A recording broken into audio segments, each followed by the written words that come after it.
I am now going to introduce my colleague, Alexis Boylan, Professor of Art History and Africana Studies and the Director of Academic Affairs at the University of Connecticut Humanities Institute. We met Alexis when she came to the library to do some research a couple of years ago, and she brought a new humanities-based perspective to many of the items in the library's collection. And when she received funding from the Luce Foundation for this fantastic project, we agreed to partner with her and provide support and inspiration for this effort. And I'm going to let Alexis tell you more about the project. Thanks so much, Tom, and thanks to everybody for being here today. We are working on an exhibition that is going to be utilizing some of the pieces in the American Natural History Museum's archives. And I was just going to tell you a little bit about the exhibition plans and where the idea came from, and some of the ways in which we're going to be playing around both online and in person and in various locations with ideas of what is art and what is science and what do museums have to do with creating both of those categories, and then also what role do museums have in producing ideas about truth. One thing I did want to mention is that this is part of the larger project that the Humanities Institute is working on here at UConn, which is called The Future of Truth. And this is a large, sort of a capacious project to try in this particular historical moment where truth is much debated, where science and art, and many times I think a sort of broad concepts of intellectualism are often challenged by misinformation or disinformation. One of the things we're looking to investigate is, what is the future of truth? Does truth have a future? What will truth mean going forward? Is truth in many ways worth recuperating? And how, if we wanted to recuperate an idea of truth, would we go about doing it? One of the things that's very exciting about this and having this larger project located at the Humanities Institute, is that we are advocating the idea that there is no one discipline or one area. I mean, often truth is associated with philosophers, that sort of like that's their turf. But one of the things that we have really come to, and I think that has become more of a public conversation, is this, that if we have left truth and ideas of truth up to philosophers and maybe journalists, it seems like it has been sort of hijacked by the rest of the world. And we need to open it up to art historians and scientists and literature people, and take from the sort of wealth of knowledge that all kinds of people have to sort of, again, figure out what truth is going to mean 5, 10, 20 years from now, and what we want it to mean. How are we going to activate those kinds of changes?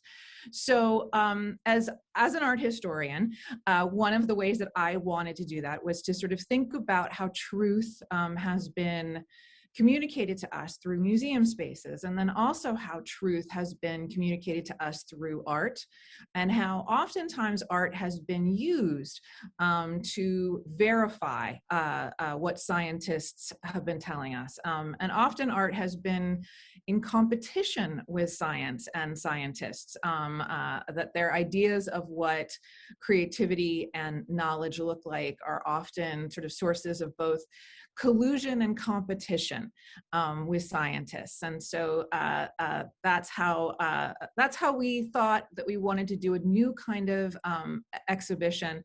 And part of this was also, as Tom alluded, I actually started coming to the Natural History Museum as part of my own research project, and met Tom and the amazing team that he works with of archivists and researchers. And I think one of the things that, as an art historian, and Tom will attest to this, is that they would show me things and I would absolutely freak out. I was like, how do you have this here?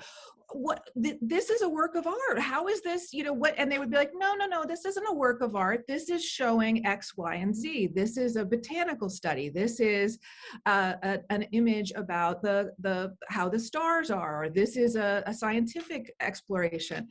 And I think that what ended up happening is that actually Tom and I and the rest of his team ended up having a lot of conversations about interpretation and what sort of knowledge an object spoke to me as an art historian versus what it might speak to an archivist versus what it might speak to a scientist. And so we actually all became very interested in the different ways in which we could look at the very same object. And we had incredibly different definitions, values. We saw the importance. We actually often saw the truth of that object in radically different ways. And I think that we wanted to, or I wanted to, capture a little bit of the excitement and intellectual energy that accompanied so many of those conversations and translate that into an exhibition that would speak in the public spaces and with the public about what it was that you go to a museum to see, and what do you look for, and how do you believe what a museum tells you? How do you value what a museum encourages you to believe about art or science? How does a museum make knowledge? And then how do we as viewers participate in that and shape it going forward? So Tom, if we could go ahead, maybe actually 2 slides. I just wanted to show you, I'm showing you now some of the text that is on our website, and the website address is at the bottom, and maybe I can put that in the comments later. But one of the ways in which we decided to incorporate the American Natural History Museum, and actually, Tom, we can switch to the next image. Perfect. Was that we didn't want to sort of create a show. I mean, often what historically would have been done is that we would have collected a bunch of images from the Natural History Museum and we would have created a show around it. And then we would have traveled the exhibition. We would have sent it to another location, set it up with directions on how to set it up and what pieces were going to be placed where. But I think that one of the things that we wanted to investigate was, what if instead we used the images and the objects that came from the Natural History Museum not as objects that simply told a story, but thought of them instead as what we're framing or what we're calling instigator objects, meaning that they're objects that actually are meant to instigate a set of conversations when they are situated next to other pieces. And that then museums would have their own, museums that wanted to show parts of this exhibition could then use their own collections, could talk about their own sort of interests, could pull in local knowledge, and really create an exhibition that was in many ways bespoke to each institution, focusing on both the sort of big ideas of what is art and what is science, but then also allowing the specific institution to focus on their audiences, their objects, their historical role in creating art or science. And so what I'm showing you here is the sort of final tally of instigator items that will be optional or possible for each museum that's part of this series to bring to their institutions, or if they're not going to bring the exact object, to bring high resolution images to their museum. And you can see here, and this is again all these instigator items, we have images of them on the internet, on the website, and Tom can attest to this. We sat and had many conversations about, because of course this actually was has proved to be one of the hardest parts. There's simply too many amazing objects in archives and special collections. And everybody had their favorite objects. And so we actually just all got in a big room and basically fought it out. Which objects were the best, which objects were amazing, but they couldn't travel, which objects were fantastic, but maybe there was another object that we could put in its place. But what we really tried to do was to find a cross section of examples from different time periods, from different, representing different possibilities and potentials of knowledge, and objects that often really also moved on the border of what we could understand as science, what we could understand as art, and then what we could sort of also understand as the products that museums create to sort of promote their own ideas of what their relationship to art and science and creating knowledge was. So can we go to the next slide, Tom? Tom and I were joking that we're doing it old school. I think all of us remember if any of you took art history classes in college or in high school, we used to have, the 2-slide projectors. This is like the very traditional, this is the way I was taught art history. And then when a professor would need the next slide, they would say, next slide, please. And somebody would sit in the back with the projectors and do the next slide. Now, of course, everything's on computers and we can just click it ourselves. So, but we thought we'd like maybe go a little nostalgic and sort of do an old school version of that. But this is one of the examples of an Instigator item on the website. Then each Instigator item has a full web page that's dedicated to talking about what the image is, how it was used. And this was a fantastic opportunity then also to really do a deep dive into some of the absolutely phenomenal parts of the collection. Actually, Tom, did you want to talk about this piece? So this is a polar bear exhibition diorama, but Tom, you take it away. Tell them what this piece is and how it was used. Okay, actually, this was one of the ones I chose. So this is one of the very few extant education department traveling diorama cases. As you can see in that upper right image over here, it looks like a box. It has a handle on the top. It's an extremely sturdy, heavy wooden box. And then as you begin to take off the front panel and you begin to take off the top panel, which is glazed like the front, this scene comes to life of a family of polar bears having a meal of a seal they presumably captured when it came up for air in a hole in the ice. It's similar to the polar bear diorama in the museum's Hall of Ocean Life, but slightly different. These cases were part of a large collection of similar cases that the museum's education department created and brought around to different schools in the metropolitan area. Not all of the cases were dioramas. Some of the cases might have mineral specimens inside, on boards inside. Everything would be accompanied by some sort of written educational material. In the case of this polar bear diorama, it was interestingly attached to the inside of the front cover. So there was no way the teacher could forget to return it, and it would always be accessible when the diorama was being discussed by the class. And then, as I said, some of these cases had different materials. One case had different kinds of rope and fabric specimens on the inside. Others would just be a simple diorama box with a couple of birds on a branch, a couple of taxidermied birds, or maybe a flying squirrel. And as you can see on the lower right part of the screen, these cases would be distributed to schools in the museum's own vehicles. The one on the left is from 1950, and the one on the right is from 1908. It's a much older vehicle, but it's neat because it has the museum's name stenciled on the side, and it's parked on the north yard of the museum before the museum had expanded into that space. The one on the left shows Carlton Beale, who was the educator in charge of this collection, working with the driver to load up materials that had been requested by specific schools around the city.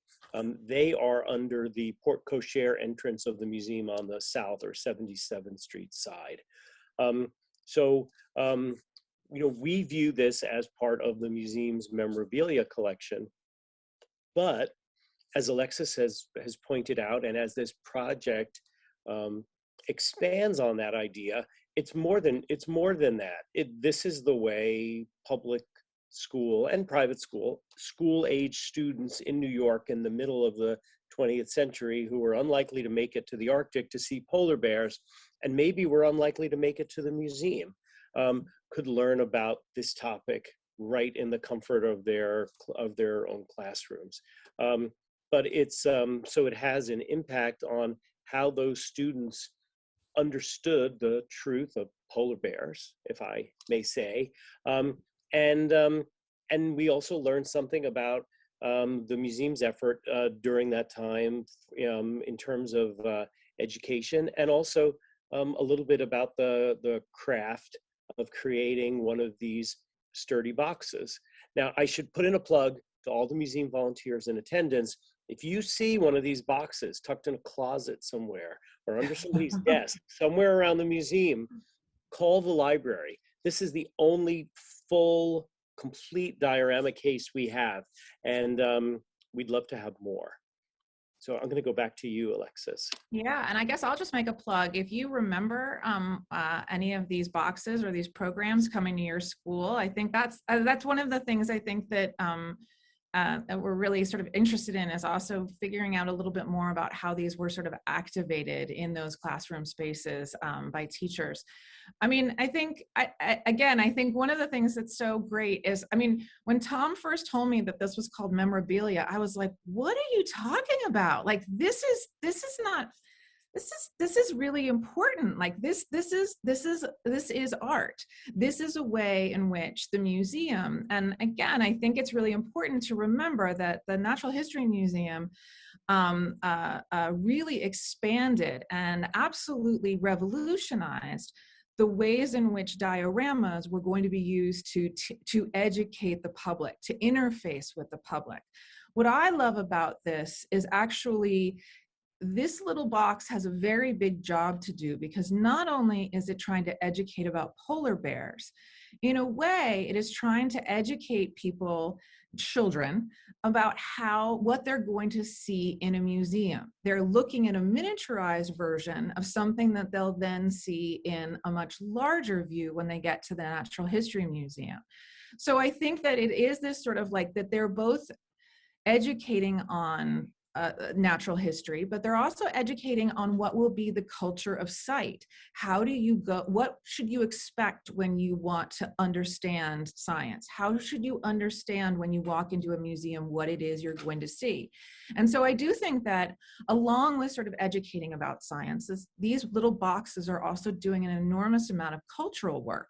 And again, sort of, sometimes they are the first moment in which young people from all different classes across New York State would learn about what happens in New York City, what happens at a place called the American Natural History Museum, what a scientist does.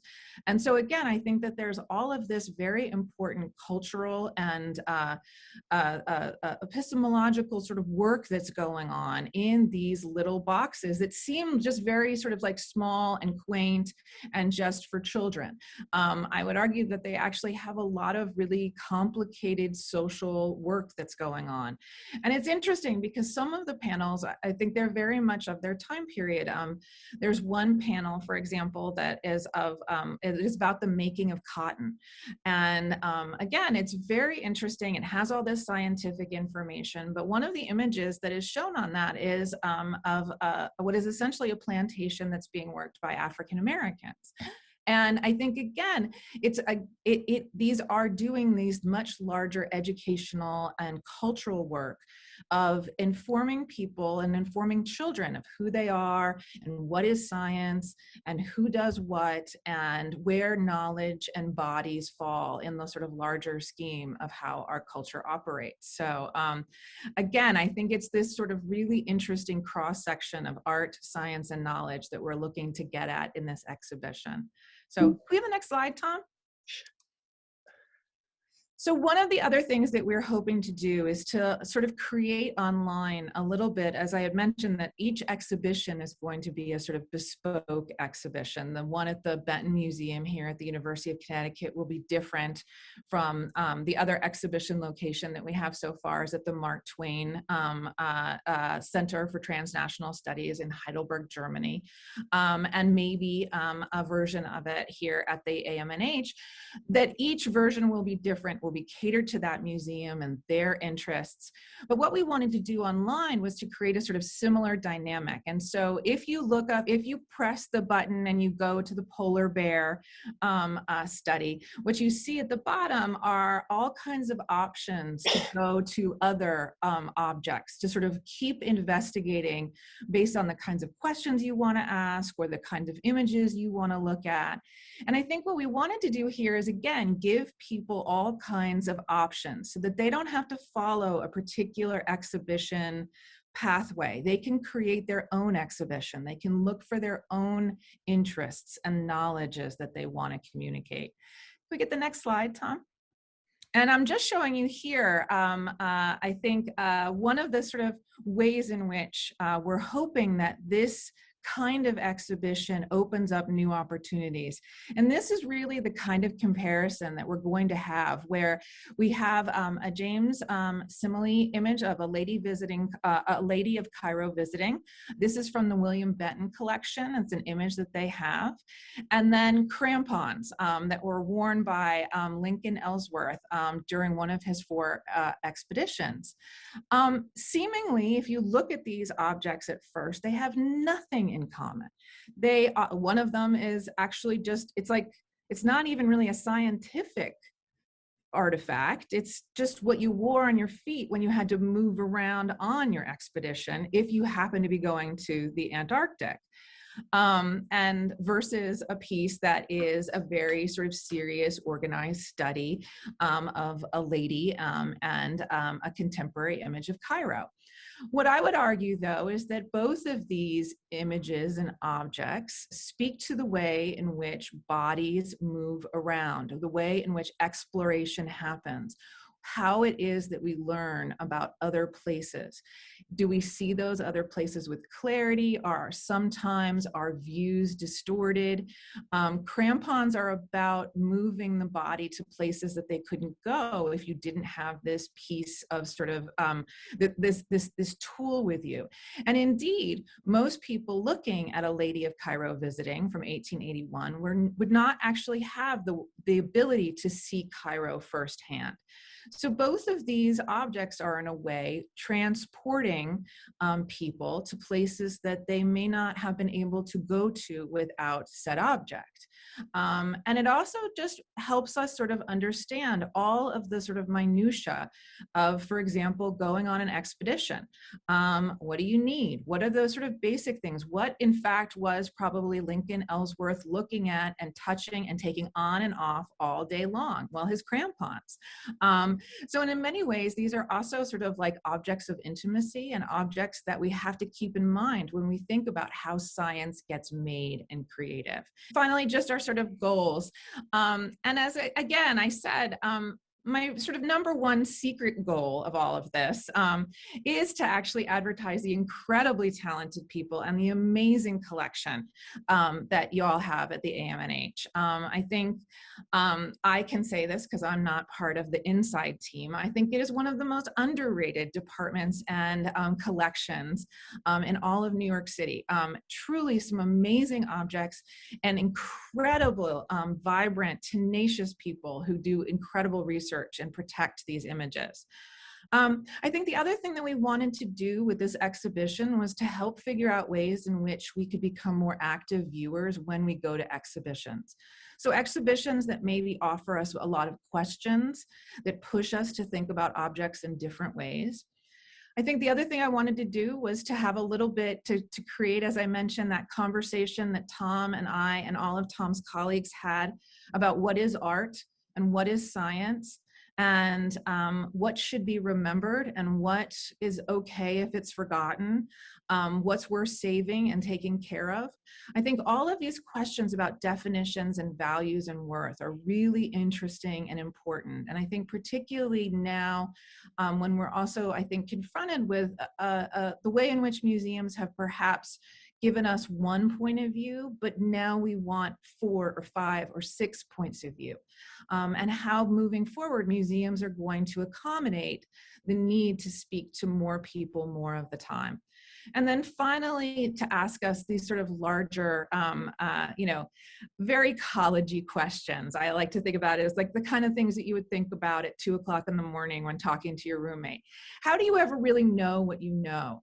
Who do you trust to tell you the truth and to give you knowledge? Why do we trust museums? And do we even trust museums at this point in time? Is seeing believing, and how has that idea both helped and hurt scientific research and knowledge building? So we have some big ideas and some big goals, and I'm hoping that many of you can, if not come out to stores or to Heidelberg, Germany, that we can see maybe a part of it, hopefully at the American Natural History Museum, and definitely see it online, where you can make up your own exhibit and follow your own questions and passions. So thanks. Thanks, Alexis.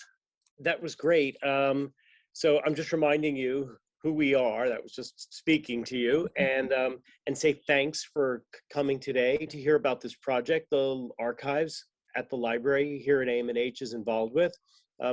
We hope that our low light alcove gallery at some point in the very near future can exhibit some of the actual objects that are being featured as instigator objects in the Future of Truth project. And I know we've had a couple of people raise their hands, but I think this is the time for us to start to answer. So I'm going to pull up a nice image to have in the background. And then I know we have a question. Go ahead, David.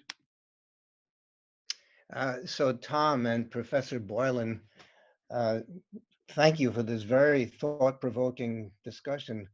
Professor Boylan, as an art historian, you know, as we volunteers know, that the dioramas have a long and interesting architectural, art historical history, as well as a natural historical history. So this is very relevant to what we do here. And rooted, by the way, in things like panoramic paintings, and which may have created such a stir when they first came out and drew huge crowds. In fact, the Museum of the City of New York, I think it was a few years ago, had an exhibit on panoramic paintings, and it was fascinating to see the connection with what we see in the museum. But on a more serious note, I feel as if you're preaching to the choir here when it comes to truth. Because, as you know, truth is, as we know, truth is under attack in many quarters in this country and around the world. And I'm wondering, how do we, how do you, how do all of us kind of expand these understandings to a larger audience? It's a great question, David. Thank you for it. My interest in this project and my interest in moving a conversation about truth into museums and into an exhibition that has sort of art and science in the title is to a little bit, maybe, I don't want to say depoliticize, but maybe open up the conversation of truth, and maybe let more people inside it, to think about, why do I believe that's true again? Who told me that was true? How did I come to that decision? One of the features that we're actually going to have on our on the Future of Truth webpage, and that's actually part of this Seeing Truth, is I'm going to be interviewing scientists and scholars and artists on a podcast, and I'm going to ask them, what is the one thing that you know is true? And how do you know it's true? To open up, I think, a little bit how each of us maybe defines that. I think that one of the things that we can do is to actually ask people about how they value truth, why they value truth, what they believe is necessary evidence, perhaps, to get to the truth. In what circumstances do they not need any evidence because faith itself is a truth to them? What is the truth that they might know about the world or about their own person or experience? I think there's all kinds of truth that we need to hear and be in dialogue about. And I think one of the things that we wanted to do also was to open up museum spaces to actually be central to the conversations that are happening about truth, meaning that they're not necessarily simply places that are telling you this is true, but are actually inviting people and audiences in to have conversations about what they value and what they see as true. So that we can, again, I think part of, David, what I think is important is to start making people more active agents in thinking about how do you know what you know and how do you believe what you believe. Because once you really start thinking about it and once you start peeling into it, I think people might start to move around and maybe sort of say, I need more evidence for that, or what am I privileging? What information am I privileging over other information?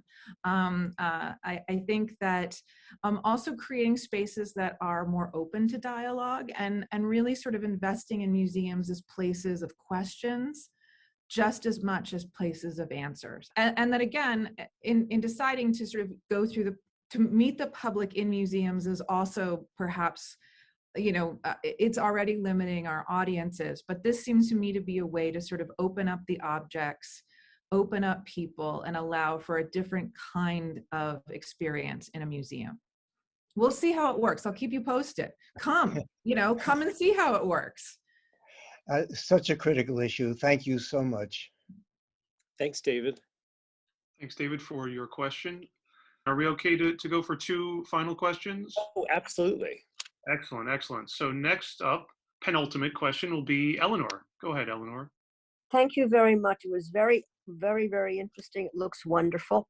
There was just a question, I think it was David brought up, truth as also relates to time. And that's, I assume, is going to be brought up as well, dealing with, you can deal with truth today or truth back in the turn of the century, 1900 and such. And is that also going to be part of? Basically, that was my question. I mean, and also the other one, when you were talking about your culture of sight, could you also go into that a bit more? The culture of sight, as how we look at things and such. Thank you. Sure. So, a culture of sight. I think the other way that scholars are talking about it now is what is visual culture. So, in other words, if we think about how culture is produced, how we know what we know what we know often first through the visual, through our eyes, through what people tell us is important. And so I think that this is an investigation into the visual cultures of museums and the Natural History Museum specifically, and that sort of thing. I'm going to answer your questions, last one first, and I'll bump to the first one. It's interesting. I mean, I think, and Tom can speak to this. I mean, I think one of the things that has been, and one of the reasons I think why the collection was originally of what we now understand as part of the collection of the archives as memorabilia is because I think for many scientists, once a piece of information or a diorama or a sketch or a painting was somehow proven to be scientifically incorrect, it was seen then as maybe not having any value, or actually as being problematic because people didn't want to show something that suggested that science wasn't always right. But, and this gets me back, Eleanor, a little bit to David's question. We're absolutely going to talk about this idea of science is having this really hard job because science is the truth, and yet science changes. So therefore the truth changes, but if it's the truth, how can it change? And so again, I think that opening up these issues, talking to people about how these things can sort of move around and how time, you're exactly right, how time changes truth. And what do we do with that? And then how do we value objects? I mean, this then directly relates to then what gets kept in an archive. I think, on the one hand, it's nuts that there's only one of those polar bear dioramas left in the archives. On the other hand, if the Natural History Museum is dedicated to science, then the polar bear diorama is not probably the most current proper science. There are probably much better ways to teach children now about polar bears. But again, what truth of the moment, what truth of that diorama can we get that both speaks to the truth of it then, and then also the truth of what is valuable about it now, and what we can learn about both history and memory and our contemporary culture from that object. So absolutely, Eleanor, I think time is going to be a crucial component. But I also think that scientists particularly have to confront this sort of the problem of time and of new information as also, I think that some people are like, well, we all can talk about this with the mask debates. First, we didn't need a mask, then we need a mask. And then there are still people who are like, well, wait, I thought we didn't need a mask. That things change. And so how do our truths then change? What evidence helps us change or hinders us from changing? So again, those are all the kinds of questions and ideas we want to play with in this exhibition. And Eleanor, thank you so much for your question. And for the final question, we have Marion. Go ahead, Marion. Hi, thank you. When I think about truth and value and what is art, what pops into my head is digital art and NFTs. It's not future, it's not past, I guess it's current. Does digital art and NFTs have any place in this exhibit? Well, no, because honestly, Marion, unless you've got one or you have access to one, like I can make one. Yeah, and actually, I think one of the things, so I think we're going to come at that question, but we're going to maybe come at it in a different direction, which is what stands for visual truth in our new historic moment. So if a painting of a black hole isn't accurate enough, then how is the data formatted image that we have now of a black hole more accurate?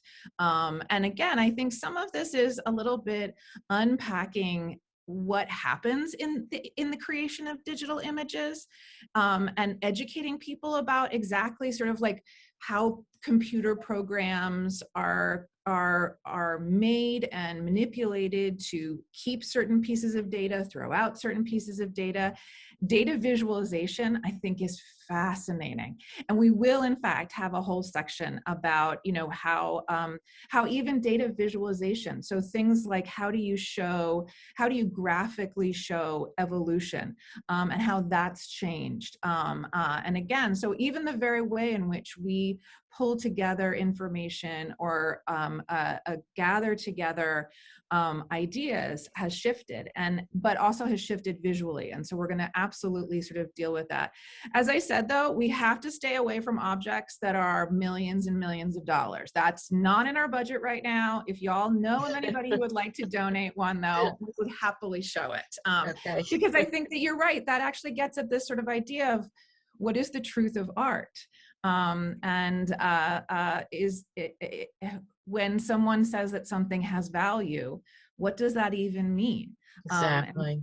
So I think that, don't worry, science is going to get interrogated, but art is going to get interrogated just as much, because I think that it's important to sort of see how they both rise and fall with a lot of sort of hard questions. So thank you. Thank you. Great. Thank you. It's also worth pointing out, and then I'll let everybody go, is that digital art, many museums have found to be very costly accessions.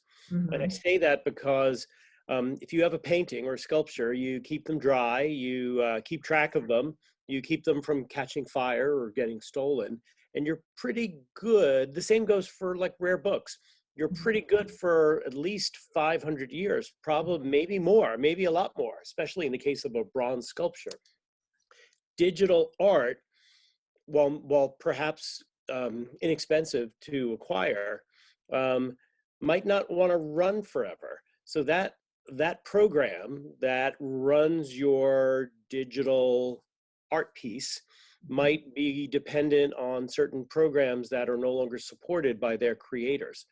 So if you are an art museum that has digital art and you have, by acquiring it, committed to keep it going, you are going to need to have a digital conservation technologist who can stay on top of that and keep it happening. And it's a really costly endeavor. And the MoMA here in New York is at the forefront of figuring that out and keeping their digital art running.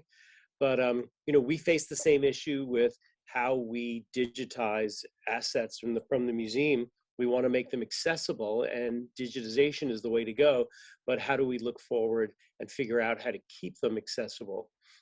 One of the things we do is we never throw out the original. So we can always go back and re-digitize it. But what do you do with all the born digital assets or the photographs and scientific data that has no analog component that can be saved? If it's only created digitally, in some ways it's much more fragile. So I'll leave you with. Yeah, no, I actually want to add to that. It's also, I mean, one of the things that we have to keep in mind, I mean, I think is also the environment and how much electricity and energy those NFTs actually eat up. And again, is it really reasonable for public museums and museums that are sort of based in, you know, donations and that sort of thing, how many resources can really be put towards these very unstable these very unstable platforms and platforms that are often controlled by entities like Google and Microsoft and Apple that may or may not sort of be invested in also keeping those programs and that technology alive. I mean, we've all had this thing where all of a sudden we love our phone, but we need a new one because it's just not doing what we need it to do anymore. And museums are, you know, and art, you know, I mean, again, this is the sort of crisis that everybody in an archive, I know, you know, it is easier to deal with books, and books are not easy either, but yeah, no, it's a complicated question. It makes Tom's job interesting. Well, all we have to worry about is keeping things dry and keep them from catching fire and going missing. And that's challenging in its own right. Fortunately, we don't have to worry about updating their operating system. Right. Great question, though. Thank you. Yes, thanks. So it looks like we're out of hands and just about out of time. But once again, Tom Bayonne, Professor Alexis Boylan, thank you so much for today's session. Thank you. Thanks, Russell. I can't wait to visit it in person, maybe as early as this time next year. Let's hope. Okay. Okay. Bye. Bye.